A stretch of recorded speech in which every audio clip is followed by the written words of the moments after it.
जी, जैसे हम आश्रय लेते हैं, किसी का प्रश्न था उसी भगवान के विषय में, तो जैसे हम आश्रय तत्व का वो रखते हैं कि प्रभु हमारी रक्षा करेंगे, प्रभु हमें, तो आज किसी का एक प्रश्न था, तो उन्होंने लिखा था कि वो किसी डॉक्टर के पास गए, वो कोई स्पर्श उन्होंने गलत किया।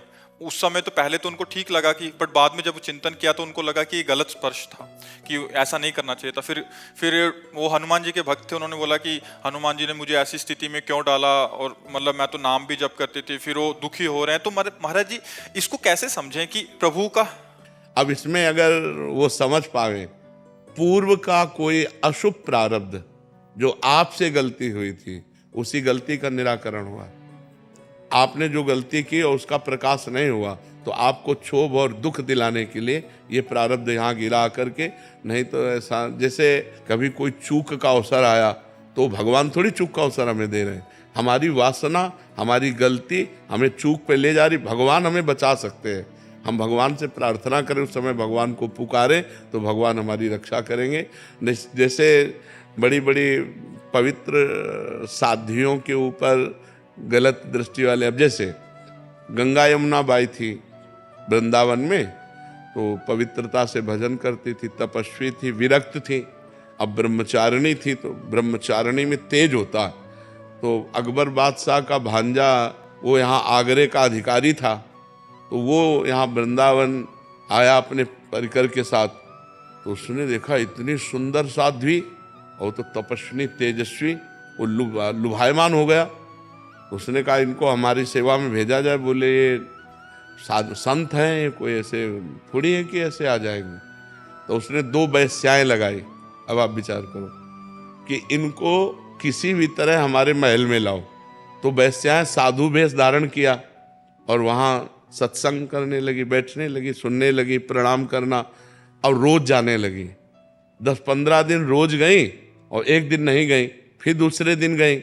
तो पूछना बनता है ना कि आप 10 दिन से रोज आ रही थी, आई नहीं आप। तो उनका हमारे यहाँ एक बहुत बड़े संत आए हैं, हम उनकी सेवा में कल थी इसलिए नहीं आ पाए, आप चलेंगी क्या? क्योंकि उनको पहुंचाने का पैसा दिया गया था उसके पास। तो उनका यदि संत आए, कहाँ? बोले यहीं पास में ही है, मथुरा में। मथुरा में उसकी भी हवेली थी। चलो, सोचा कि संतों से मिलने में क्या। अब गई तो हवेली, तो उन्होंने सोचा संतों को हवेली और झोपड़ी से क्या मतलब, आए होंगे तो हवेली भी रख दिया होगा। अब ये ही हवेली के अंदर उसे बाहर से सिटकिनी लगा दी वैश्याएं ने, वो तो पैसा के लिए थी। और जो अंदर गई तो बादशाह का भांजा हो। अब वो समझ गई कि मुझे नाटक करके फंसाया गया। तो गए दूर रहना, स्पर्श मत करना। और वो तपस्विनी थी, अब वो काहे को माने। अब उसकी हवेली के अंदर आ चुकी है, बंद है, शासन उसके हाथ में, बादशाह उसका मामा है, तो उसको कोई फर्क तो था नहीं। वो जे ही आगे बढ़ा तो उन्होंने श्री हरिवंश, श्री हरिवंश, श्री हरिवंश, जे ही नाम पुकारा। रसिकनन्य वाले में चरित्र है श्री हरिवंश। सोई उसको दिखाई दिया कि बाई जी की जगह बबर शेर, और दहाड़ करके उसने पैजामा गीला हो गया, लघु शंका कर दिया, बेहोश हो गया। और बाई जी अंतर ध्यान यहाँ वृंदावन में। तो इस विषय पर अगर देखा जाए तो इसमें कोई प्रभु की ऐसी बात नहीं थी कि उनको इस तरह का संकट झेलना पड़े। उनका कोई प्रारब्ध था। ये प्रभु की कृपा रही कि उन्होंने गंगाबाई, यमुनाबाई को इस तरह से भगवान ने बचाया। ये प्रभु की कृपा रही। लेकिन उनका कोई पूर्व का ऐसा प्रायश्चित रहा कि जो उसके सामने जाना पड़ा और वो गंदी दृष्टि से ऐसा देखा। क्योंकि वृंदावन में बहुत थी, उन्हीं के ऊपर क्यों दृष्टि गई? तो कोई प्रारब्ध संयोग, ये कृपा रही भगवान की कि वो छुआ नहीं और बच गया, ऐसा हो। फिर वो बाद में आया और चरणों में साष्टांग दंडोत हुआ और कहा मुझे क्षमा कीजिए, तब से मैं जल रहा हूँ। तो उन्होंने कहा आप जो है संतों के प्रति ऐसा भाव न रखें, आप जाओ आनंद से भजन करो, हमें कोई आपसे द्वेष नहीं है। तो ऐसा होता है। तो उसमें ये नहीं कि हमें भगवान ने बचाया, भगवान ने तो बचा ही लिया, पर वो आपका कोई कर्म ऐसा था जो। तो अभी हमें दोबारा वहां नहीं जाना चाहिए, और कोई भी किसी। हाँ बिल्कुल ऐसे नहीं। और डॉक्टर को भी ऐसा नहीं करना चाहिए। डॉक्टर तो एक भगवान का स्वरूप होता है। मरीज जब उसके पास जाता है तो सर्वांग समर्पित होता है। तो डॉक्टर को चाहिए कि अपने बेटा बेटी की तरह व्यवहार करना चाहिए, इधर उधर गंदी हरकतें नहीं, तभी फिर उनका भी जीवन बर्बाद होता है।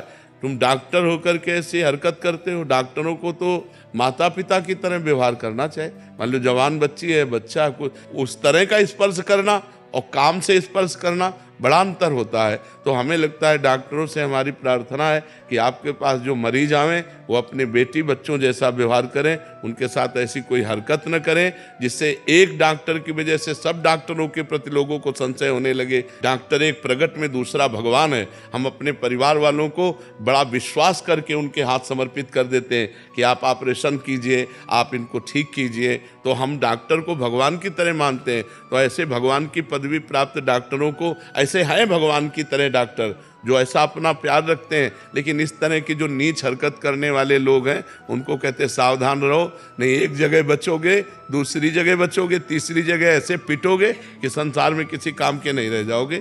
क्योंकि वो ऊपर वाला देख रहा है, वो जिस दिन तुम्हें दंड देना शुरू किया तो उसी दिन तुम होश में हो जाओगे। डॉक्टरों को तो बहुत भगवान की तरह आदर दिया गया है हमारे समाज में कि सर्वस्व समर्पित कर देते, लिख देते हैं कि हमारे प्राण चले गए तो आपको कोई परेशानी नहीं, तभी तो ऑपरेशन करते हैं ना। हो अब ऑपरेशन थिएटर में ले जाकर आप अकेले, परिवार का तो कोई होता नहीं, आप क्या करते हैं, ये आपके ऊपर विश्वास हमारा डिगे नहीं, ये बना रहे, ऐसा डॉक्टरों को करना चाहिए। राधे राधे महाराज जी। महाराज जी, मुझे आज से ठीक 2 साल पहले आज ही के दिन भगवान के आगे पूर्ण समर्पण हेतु गलती से भगवत प्राप्ति हो गई। कि मतलब भगवान के आगे समर्पण किया तो गलती से इनको भगवत साक्षात्कार या प्राप्ति आप जो भी समझ लें वो हो गई। और ये तब हुआ जब आपकी एक रील देखी जिसमें कृष्णाय वासुदेवाय मंत्र के बारे में आपने बताया, इसका जाप करो और भारी तो से भारी। तुमने बड़ी आश्चर्य की। अरे बच्चा, यह पूरा जीवन। चलो भाई, तो भगवान कृपालु, कभी भी किसी के सामने आ सकते। प्रणाम है बच्चा। तो क्या करे बच्चा, तुम्हें तो भगवत प्राप्ति हो गई, तुम तो पूर्ण हो गई। सवाल है नहीं, सवाल नहीं रहता। भगवत प्राप्ति के बाद सवाल नहीं रहता। ब्रह्म भूता प्रसन्नात्मान सोचति न कांक्षति समाः सर्वेषु भूतेषु मद भक्तिम लभते पराम। जिसे ब्रह्म की अनुभूति, परमात्मा की अनुभूति हो जाती है, उसके अंदर कोई प्रश्न नहीं रहता, कोई चाह नहीं रहती, कोई भय नहीं रहता, कोई चिंता नहीं रहती, कोई शोक नहीं रहता। इसीलिए तो हंस दिए। एक आए थे और उनका हमको भगवान का साक्षात्कार हो गया। बता क्यों रहे भाई, ये बताने की बात है क्या? बोले कोई मानते नहीं कि हमको भगवान का साक्षात्कार। अभी उसकी दृष्टि में कोई मानता ही नहीं। यही दृष्टि बता रही कि तू अज्ञानी है, तेरे को भगवत प्राप्ति नहीं हुई। जिसे भगवत प्राप्ति होती है वो छपवाता थोड़ी घूमता है कि मेरे को भगवत प्राप्ति हो गई। क्या भगवत प्राप्ति? महाराज जी, उसके बाद क्या हुआ, 2 महीने बहुत अच्छा चला, सब कुछ सब अच्छा चला। अरे बच्चा, बकवास है। 2 महीने चला, फीस के एक बार जिसे भगवत साक्षात्कार हो जाता, तुम्हें पता ले भगवत प्राप्ति किसे कहते हैं। एक बार जिसे भगवत प्राप्ति हो जाती, दोबारा संसार उसकी दृष्टि में नहीं आता, वही वो छाया रहता। पी मूरत नैनन बसे तेहि रस रहाय समाय, ये लक्षण सुन प्रेम के और न कछु सुहाय, और न कछु सुहाय फिरे अपने मद मातो, कुटुम देह ते जाए छूट सब ही विधि नातो। जहाँ जहाँ पी की बात सुने खोजत तिन गैनन, हित ध्रुव छिन छिन ले प्रेम जल भरी भरी। वो बस उसी आनंद में डूबा रहता है। जो आनंद सिंधु भगवान का एक बार साक्षात्कार कर ले, वो उसी आनंद में रूप छके घूमत। भगवत प्राप्ति होती क्या आखिर, मतलब क्या भगवत प्राप्ति मतलब? भगवान का साक्षात्कार जैसे हम आप देख रहे हैं वैसा। हाँ, और एक होता तत्वबोध जो अंदर से होता है, और ये भगवत साक्षात्कार ऐसे होता है। एक बार हितधाम में थे तो 10-5 लोग उनके साथ थे और ऐसी लड़की थी तो 10-5 लोग नौजवान सब ऐसे हमारे पास आए, बोले श्री जी ने इनको दर्शन दिए हैं, वो आपके दर्शन के लिए आई हैं। तो हम कहा हमारी श्री जी स्वामिनी, उनको श्री जी ने दर्शन दे दिया तो हमको उनके पास दर्शन करने जाना चाहिए। अब उनको जरूरत क्या हमारे पास आने की, पर चलो बुलाओ।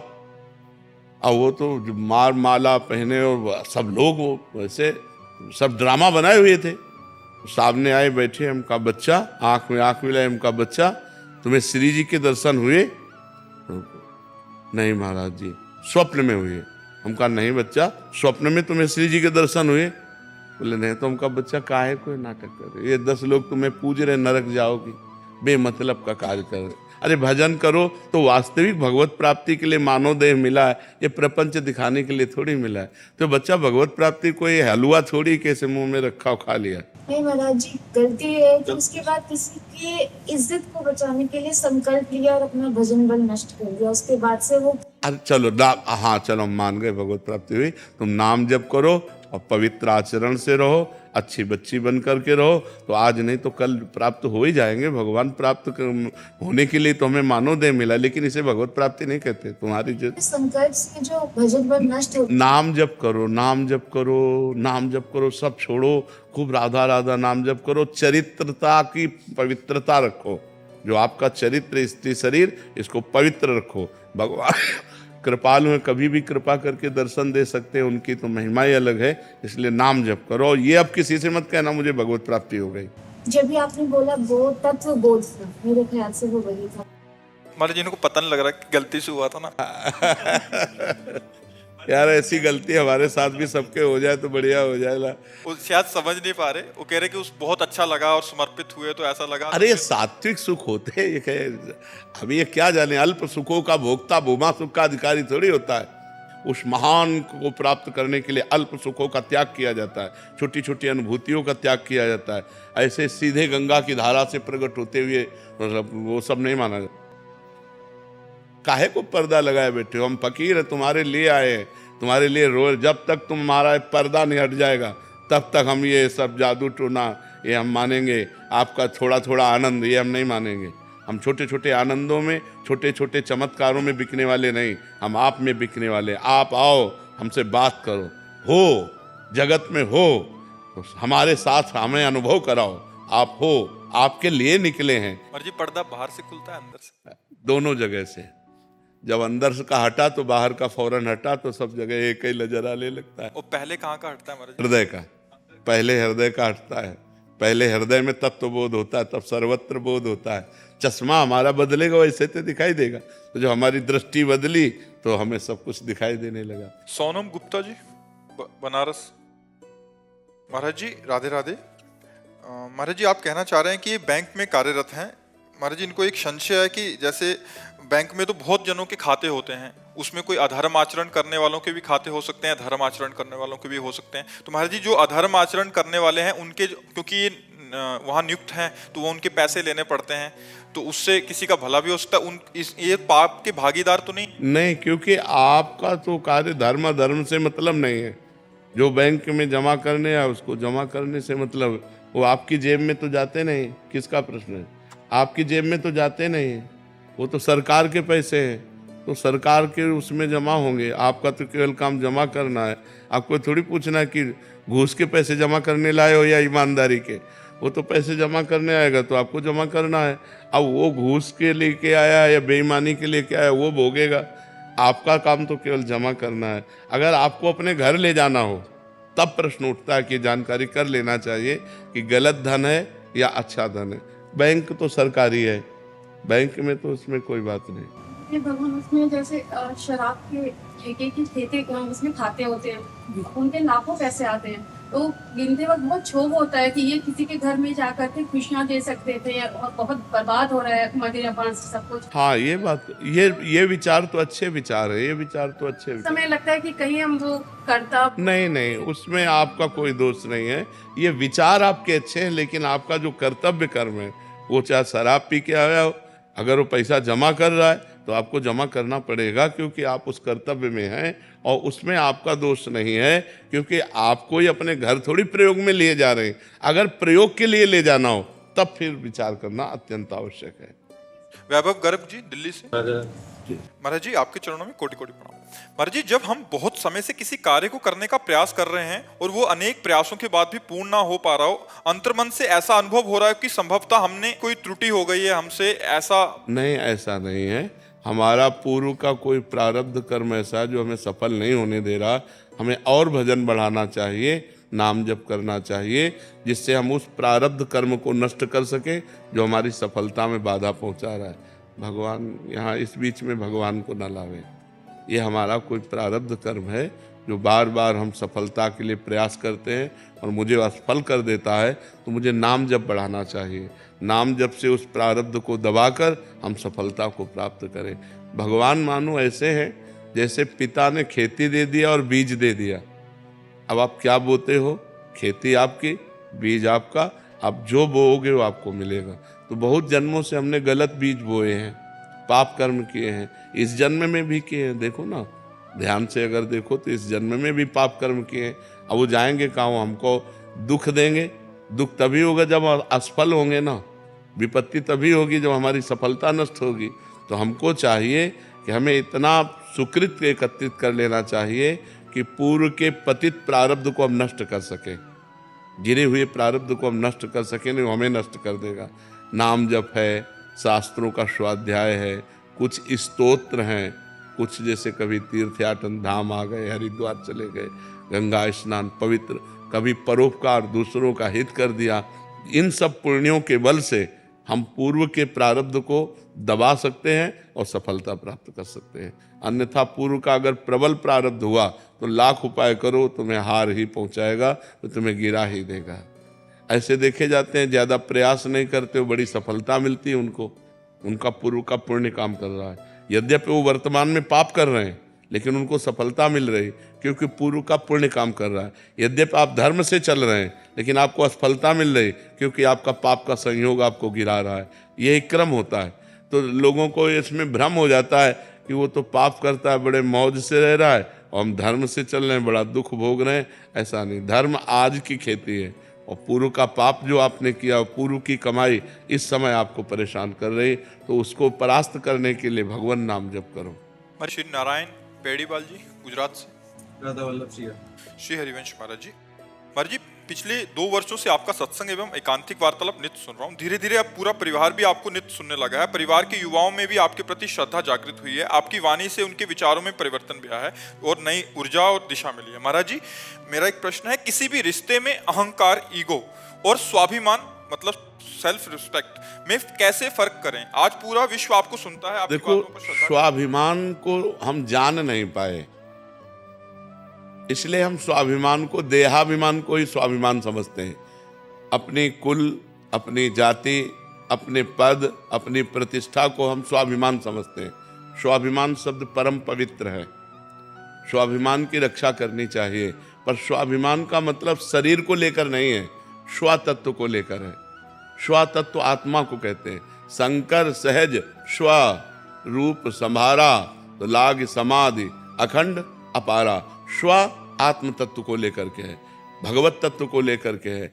स्वाभिमान हम या तो किसी जाति पक्ष को लेते हैं, या कुल धर्म को लेते हैं, या राष्ट्र पक्ष को लेते हैं। कोई ना कोई हम पक्ष लेते हैं, लेकिन स्व का सही अर्थ है आत्मस्वरूप। आत्मस्वरूप, हम आत्मस्वरूप अर्थात भगवत मार्ग के विरुद्ध नहीं चल सकते, उसे अभिमान नहीं कहते। जैसे अस अभिमान जाई जन भोरे, मैं सेवक रघुपति पति मोरे। सिया राम जी मेरे प्रीतम है, पति हैं, स्वामी हैं, और मैं उनका सेवक हूँ। अब मैं धर्म के विरुद्ध नहीं चल सकता।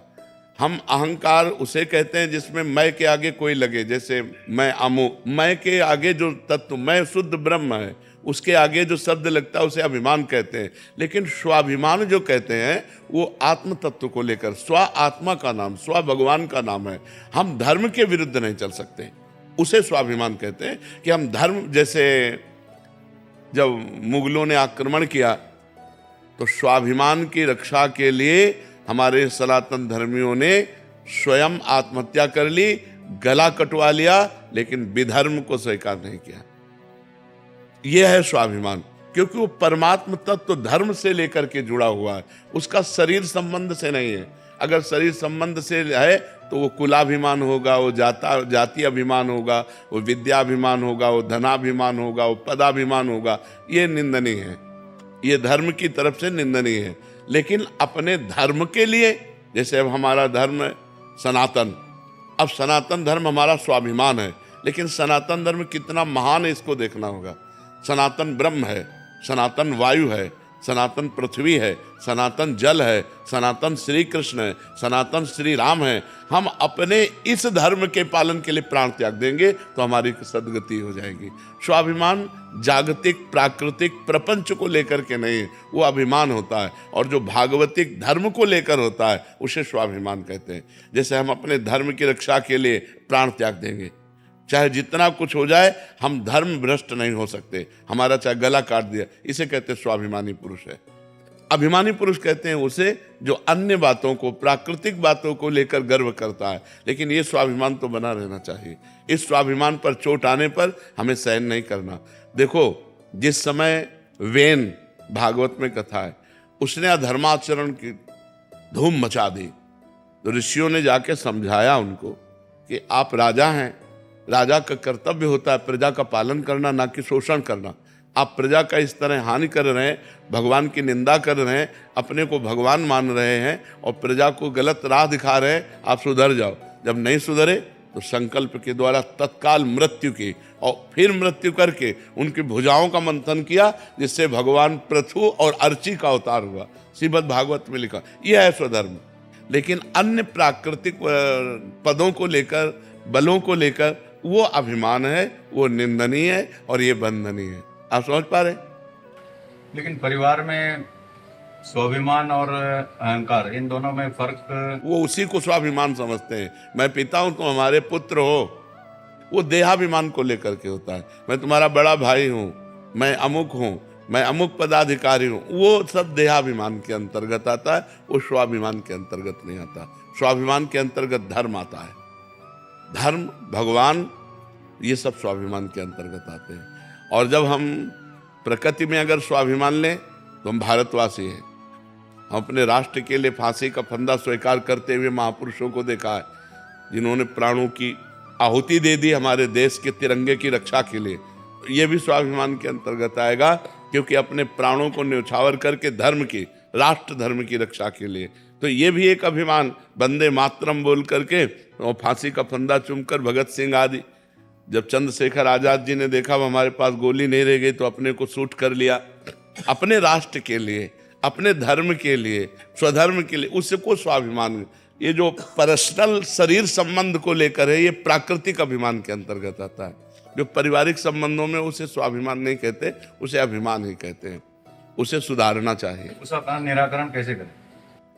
उस समय निराकरण भजन के बिना नहीं हो सकता। अगर भजन हृदय में है तो अभी जैसे इनसे कहा, द्वंद्वातीत हो, मान अपमान में सम रहना, स्तुति निंदा में सम रहना, तिरस्कार नमस्कार में सम रहना, लाभ हानि में सम रहना, सुख दुख में सम रहना, जय पराजय में सम रहना, सुख दुखे समय कृत्वा लाभा लाभो जया जयो। इसके लिए हमको भजन की हिम्मत चाहिए। जब हम भजन करेंगे तब अब हम देख रहे हैं सामने वाला अपमान करता चला, अब हम शांत हो गए, राधा राधा राधा, शांत, कोई उत्तर नहीं, मौन। ये क्षमता होती है, इसे बल कहते हैं। ये अध्यात्म बल के द्वारा सहा जा सकता है, अन्यथा तो बहुत कठिन है। एक दो शब्द के बाद हमारे अंदर क्रोध आ जाएगा, और क्रोध आते ही हमारी स्मृति ढक जाएगी, स्मृति ढकते ही विमूढ़ता आते ही गाली गलौज मारपीट ये सब शुरू हो जाएगा। तो हमें लगता है नाम जप करके अध्यात्म बल को हम हृदय में धारण करें और गंभीर बने। उसे स्वाभिमान नहीं कहते। स्वाभिमान धर्म, राष्ट्र, भगवान, आत्मस्वरूप को लेकर के होता है। स्व शब्द आत्मस्वरूप के है, स्वरूप, स्वरूप आत्मा को कहते हैं। शंकर सहज स्व रूप संभारा, लाग समाधि अखंड पारा, स्व भगवत तत्व को कहते हैं।